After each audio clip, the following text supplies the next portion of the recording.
नमस्कार दोस्तों, SSC CGL के मैथ्स के प्रीवियस ईयर क्वेश्चंस के प्रैक्टिस सीरीज में आप सभी का स्वागत है। इस क्लास में हम दिनांक 17 सितंबर 2024 को कंडक्ट हुए एसएससी सीजीएल टीयर 1 के शिफ्ट 1 के क्वेश्चंस को देखेंगे। तो आइए क्लास की शुरुआत करते हैं। क्वेश्चन नंबर फर्स्ट, यदि कोस 24 डिग्री इक्वल टू m/n है तो cosec 24 degree minus cos 66 degree का मान क्या होगा। देखिए, यह अगर राइट एंगल ट्रायंगल है और यह 24 डिग्री का कोण है तो m ये हो जाएगा, n ये हो जाएगा, क्योंकि cos theta equal to b/h होता है। और यह कितना हो जाएगा, हाइपोटेन्यूस का स्क्वायर माइनस बेस का स्क्वायर का अंडर रूट। अब यहां देखिए, cosec 24 degree equal to 1/sin 24 degree हो जाएगा। और cos 66 डिग्री को क्या लिख सकते हैं, cos 90 माइनस 24, और 90 माइनस 24 का मतलब क्या हुआ, साइन 24 डिग्री, और बीच में क्या है, माइनस, इज इक्वल टू नीचे साइन 24 डिग्री हो जाएगा और इससे भाग देंगे तो 1 आएगा, 1 इंटू 1 1 माइनस ये दोनों गुना हो जाएगा तो sine square 24 degree is equal to 1 minus sine square 24 degree equal to क्या हो गया, कॉस स्क्वायर 24 डिग्री और नीचे sine 24 degree equal to cos square 24 degree equal to m/n रख सकते हैं ना, तो m/n का स्क्वायर और नीचे क्या है, साइन 24 डिग्री। साइन 24 डिग्री का मतलब क्या हुआ, p/h, p यहाँ क्या है, यह है, और h क्या है, n है। तो नीचे क्या आ जाएगा, n square minus m square under root में, और n ऊपर चला जाएगा।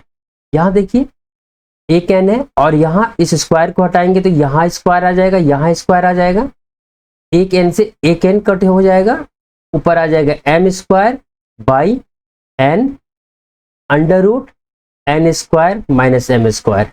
ऐसा किस ऑप्शन में है, तो ऑप्शन सी में। दोस्तों, यदि आपको क्लास समझ में आए तो इसे लाइक और सब्सक्राइब जरूर करते चले। Next question, question number 2। यहाँ एक पाई चार्ट दिया है जिसमें किसी क्षेत्र के वार्षिक उत्पादन को दर्शाया गया है और कुल उत्पादन क्या दिया है, 8600 टन। चावल का वार्षिक उत्पादन कितना होगा। चावल कहां पर है, यहाँ, यानी कि 25% का उत्पादन हो रहा है। 25% का मतलब 1/4। टोटल उत्पादन कितना है, 8600। 8600 का 1/4 होगा चावल का उत्पादन। 4 से 1 कट जाएगा, 2 बार में 8 आ जाएगा, 1 बार में 4, 2 बचेगा, 20 हो जाएगा, 5 बार में 20, 1 0, 2150। Next question, question number 3। a अनुपात b इक्वल टू इतना दिया है और b अनुपात c इक्वल टू इतना दिया है। हमसे a b c पूछा गया है। a अनुपात b ये कट जाएगा तो 3/4 हो जाएगा। 3/4 यहाँ है क्या, यहाँ तो 14:31 है, ये तो हो ही नहीं सकता। यहाँ 21:23 है, तो यहाँ भी 3:4 नहीं बन रहा है। हम क्या चेक कर रहे हैं, a अनुपात b चेक कर रहे हैं कि हमको a अनुपात b ऑप्शन में से किस में 3:4 का रेशियो में मिल रहा है। ठीक है, यहाँ देखिए 7 से या 3 बार में कटेगा, 7 से 4 बार में, तो यहाँ 3:4 आया। सिर्फ हम पहले वाला 2 का चेक कर रहे हैं, और 23:32 ये तो कटेगा नहीं, तो सिर्फ ऑप्शन सी ही संभव है यहाँ। Next question, question number 4। एक दुकानदार 20% अधिक मूल्य रखता है। क्या बोल रहा है कि मार्केट प्राइस जो है कॉस्ट प्राइस से 20% ज्यादा है। अगर कॉस्ट प्राइस 100% है तो मार्केट प्राइस कितना हो गया, 20 जोड़ देंगे तो 120%। और 30% का छूट दिया जा रहा है। छूट हमेशा एमपी पर ही मिलता है। एमपी कितना है, 120%। इसका कितना, 30% का छूट दिया जा रहा है। 30% का छूट का मतलब क्या होगा, 70% में बेचा जा रहा है, तो 70/100, 1 0 से 1 0, 1 0 से 1 0, यानी कि 12/84% में बेचा जा रहा है। 100% का चीज को 84% में बेच रहे हैं, यानी कि 100 माइनस 84 इज इक्वल टू 16% क्या हुआ, हानि हुआ। Next question, question number 5। प्रथम 47 प्राकृतिक संख्याओं के वर्गों का औसत क्या होगा। प्राकृतिक संख्याओं का, प्रथम n प्राकृतिक संख्याओं का वर्गों का योग कितना होता है, तो n + 1 इंटू 2n + 1/6 यही होता है। n इक्वल टू यहाँ क्या है, 47, तो 47 + 1, और इधर 47 इंटू 2 कितना हो जाएगा, 94 + 1/6 इज इक्वल टू 47 + 1 48 और 94 प्लस 1 इक्वल टू 95 बाई 6 ये कट गया 8 टाइम में, 8 बचे 40 के 0, एक ही ऑप्शन में है। ठीक है, उसे गुना करके भी देखते हैं, कैरी 4 होगा, 9 8 72, 72 और 4 76, 760। Next question, question number 6, x square plus 1 by x square equal to 83 दिया है, हमसे x cube minus 1 by x cube का वैल्यू पूछा गया है।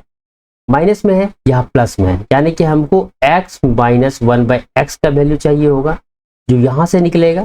ठीक है, x square plus 1 by x square equal to 83 दिया हुआ है। अगर हम दोनों साइड 2 माइनस कर दे तो कोई दिक्कत नहीं होगा, इधर 81 आ जाएगा और इधर क्या हो जाएगा, x माइनस 1 बाई एक्स का होल स्क्वायर। ठीक है, इस स्क्वायर को हटाने के लिए क्या करेंगे, इधर भी अंडर रूट लेंगे और इधर भी अंडर रूट लेंगे, तो इक्वल टू क्या आ गया 9। x minus 1 by x equal to क्या आ गया 9। हमसे क्या बोला है, इसका वैल्यू पूछा है, इसका वैल्यू इक्वल टू क्या हो जाएगा 9 का क्यूब प्लस 3 इंटू 9। 9 का क्यूब कितना होता है 729 और 9 तिया 27, 27 और 27 54 और 2 56, 756। नेक्स्ट क्वेश्चन, क्वेश्चन नंबर 7, एक बेलनाकार पात्र के आधार की परिधि 44 सेंटीमीटर है और उसकी ऊंचाई 25 सेंटीमीटर है, यह कितने लीटर पानी को धारण कर सकता है। देखिए, बेलनाकार पात्र कैसे होगा, इस तरह का होगा। ठीक है, इसके आधार का परिधि यानी कि सर्कल का जो परिधि है, सर्कल का परिधि 2 पाई r होता है और यही दिया हुआ है 44 सेंटीमीटर। ठीक है, 2 गुने 22/7 गुने r इक्वल टू 44, 22 दूनी 44, r इक्वल टू 7। यहां से ये चीज याद रखिएगा, जब भी परिधि, वृत्त का परिधि दिया हो 44 सेंटीमीटर तो त्रिज्या हमेशा 7 सेंटीमीटर ही होता है। अब इसका आयतन, बेलन का आयतन इक्वल टू क्या होता है, पाई r स्क्वायर इंटू एच, पाई 22/7, r कितना 7 दूनी 7, h कितना 25। ठीक है, 7 से 7 कट गया, इतना सेंटीमीटर क्यूब। हमसे क्या पूछा है, कितना लीटर पानी। ठीक है, तो क्या होता है कि 1000 सेंटीमीटर क्यूब बराबर 1 लीटर होता है।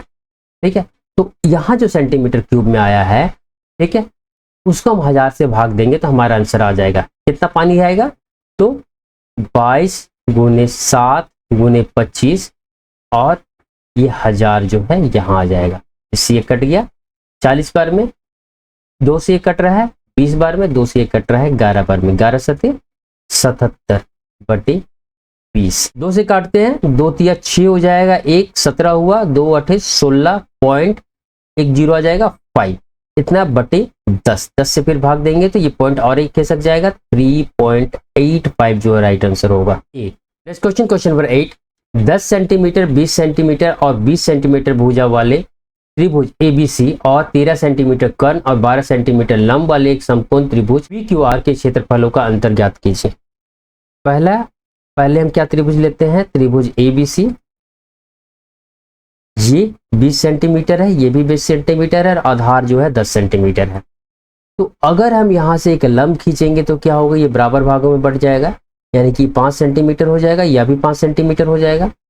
इस ट्रायंगल को लेंगे तो क्या होगा, इसमें हाइपोटेन्यूस 20 सेंटीमीटर है, आधार 5 सेंटीमीटर है, तो ऊंचाई कितना हो जाएगा, ऊंचाई P equal to 20 hypotenuse square minus आधार का स्क्वायर 5 का स्क्वायर होगा का अंडर रूट, 20 का स्क्वायर 400, 5 का स्क्वायर 25।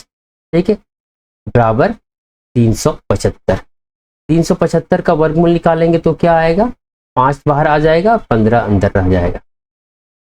ठीक है, आगे देखते हैं दूसरा क्षेत्र त्रिभुज, ये राइट एंगल ट्रायंगल है, PQR है, ये 13 सेंटीमीटर है। ठीक है, एक भुजा जो है लंब है 12 सेंटीमीटर है। ठीक है, तो यह तीसरा भुजा क्या होगा, 5 सेंटीमीटर होगा। क्यों 5 सेंटीमीटर होगा, क्योंकि 5 12 और 13 जो है पाइथागोरियन ट्रिपलेट बनाते हैं।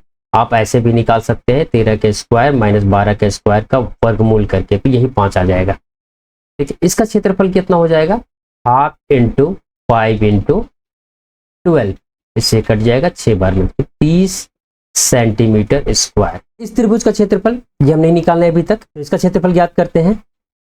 हाफ इंटू बेस कितना 10, ठीक है, गुने ऊंचाई कितना ये आ गया है ना 5√15, इससे कट गया 5 बार में, 5 गुने 5 25 और √15 का क्या वैल्यू है 3.87 इक्वल टू, इसको 4 से गुना कर दे ऊपर और 4 से भाग भी दे दे तो कोई दिक्कत नहीं होगा।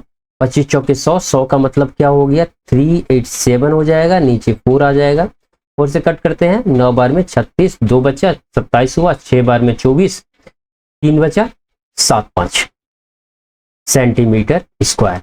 इस वाले त्रिभुज का क्षेत्रफल 96.75 आया और इसका 30, 96 से 30 घटाएंगे 66 होगा, 66.75। नेक्स्ट क्वेश्चन, क्वेश्चन नंबर 9, यदि 7200 रुपए पर 3 वर्षों के लिए 16% दर से साधारण ब्याज 9600 रुपए पर x% वार्षिक दर से 4 वर्षों के साधारण ब्याज के बराबर है तो x का मान ज्ञात कीजिए। देखिए साधारण ब्याज इक्वल टू क्या होता है P into R into T by 100। तो सेकंड वाले केस में क्या है P 9600, R कितना है x और T कितना है 4 बाई 100। और फर्स्ट वाले केस में SI कितना हो जाएगा P कितना है 7200, टाइम कितना है 3, R कितना है 16 बाई 100। प्रश्न के अनुसार क्या है ये दोनों आपस में बराबर है, इससे यह कट गया 2 जीरो से 2 जीरो कट गया, 24 चौके 96 होता है, 24 तिया 72 होता है, 4 चौके 16, तो 3 तिया 9% जो है राइट आंसर हो जाएगा। नेक्स्ट क्वेश्चन, क्वेश्चन नंबर 10, एक दुकानदार ने अरूसी को निम्नलिखित वस्तुएं बेचकर लाभ कमाया, दिए गए आंकड़ों के आधार पर उसके कुल लाभ कितना कमाया, कुल कितना लाभ कमाया बतलाना है। देखिए कॉस्ट प्राइस दिया हुआ है यहाँ पर और प्रॉफिट दिया हुआ है इस कॉस्ट पे परसेंटेज में, ठीक है। तो 20,000 रुपए का जो वस्तु था उसमें जो मोबाइल था उसमें वह 10% कमाया, तो 20,000 का 10%, एक जीरो हट कट जाएगा, यहाँ से एक जीरो कटेगा तो ये 2,000 आ गया और यहाँ 20%, ठीक है।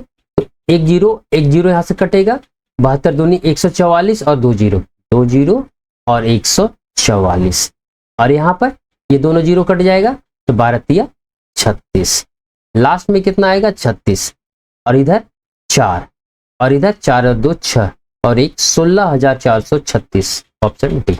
नेक्स्ट क्वेश्चन, क्वेश्चन नंबर 11, दुर्लभ सिक्कों के संग्रह में प्रत्येक 4 गैर स्वर्ण सिक्कों पर एक स्वर्ण सिक्का है, 4 गैर स्वर्ण सिक्का है नन गोल्ड और गोल्ड कितना है इस पे 1 है, यानी कि इन दोनों का रेशियो इतना है। यदि संग्रह में 20 और स्वर्ण, ये गोल्ड को क्या किया जा रहा है 20 और ऐड किया जा रहा है, तो स्वर्ण सिक्कों और गैर स्वर्ण सिक्कों का अनुपात 2:3 है। यहाँ ध्यान दीजिएगा ये अनुपात उल्टा हो जा रहा है और इसको हम लेंगे नन गोल्ड वर्सेस गोल्ड लेंगे तो ये 3:2 हो जाएगा, ठीक है। अब संग्रह में कुल सिक्कों की संख्या क्या होगी। देखिए नन गोल्ड जो सिक्के हैं उसमें तो कोई फर्क नहीं पड़ रहा, वो बराबर है, तो यहाँ 4 है यहाँ 3 है, तो इसको पहले बराबर करते हैं, इसको बराबर करने के लिए इसको 3 से गुना करते हैं, इसको 4 से गुना करते हैं, तो यहाँ 12 आ जाएगा और 3 का 3 हो जाएगा ये, ठीक है। और यहाँ ये भी 12 आ जाएगा और 4 दूनी 8 हो जाएगा ये। देखिए क्वेश्चन के अनुसार क्या है 20 सिक्के जोड़े गए, पहले कितना था 3 था, अब कितना हो गया 8 हो गया, कितना प्लस हुआ 5, ये 5 इक्वल टू कितना दिया हुआ है हमको 20 सिक्के जोड़े जा रहे हैं, तो 1 यूनिट इक्वल टू कितना हो जाएगा, इससे ये कट जाएगा 4 बार में, तो 4। हमसे क्या पूछा है अब टोटल सिक्के कितना है 12 और 8 20, तो 20 यूनिट इक्वल टू कितना हो जाएगा, इधर 20 गुना हुआ, इधर भी 20 गुना, 20 गुने 4 80। नेक्स्ट क्वेश्चन, क्वेश्चन नंबर 12, यदि किसी चाप का क्षेत्रफल 16 पाई है और त्रिज्या 8 सेंटीमीटर है तो उसके केंद्रीय कोण का मान ज्ञात कीजिए। देखिए एक वृत्त है, वृत्त से एक चाप बनाया गया है, इसका क्षेत्रफल 16 पाई दिया हुआ है, तो यहाँ पर कितना कोण बनेगा वह पूछा गया है। इस तरह के सेक्टर का जो एरिया होता है वह कितना होता है θ/360 पाई r स्क्वायर, ठीक है। थीटा तो हमको पता नहीं है, 360 नीचे रह जाएगा, पाई को पाई ही छोड़ देते हैं, r कितना है 8 का स्क्वायर, तो 8 गुने 8 इक्वल टू हमको कितना दिया है 16 पाई, ठीक है। पाई से पाई कट गया, 8 दूनी 16, 2 से या 4 बार में कट गया, 4 से या 90 बार में कट गया, तो थीटा इक्वल टू 90 डिग्री जो होगा राइट आंसर होगा। दोस्तों यदि आपको क्लास समझ में आया हो, पसंद आया हो, आपके फायदे के लिए, तो इसे लाइक, सब्सक्राइब और शेयर जरूर करें। Thank you.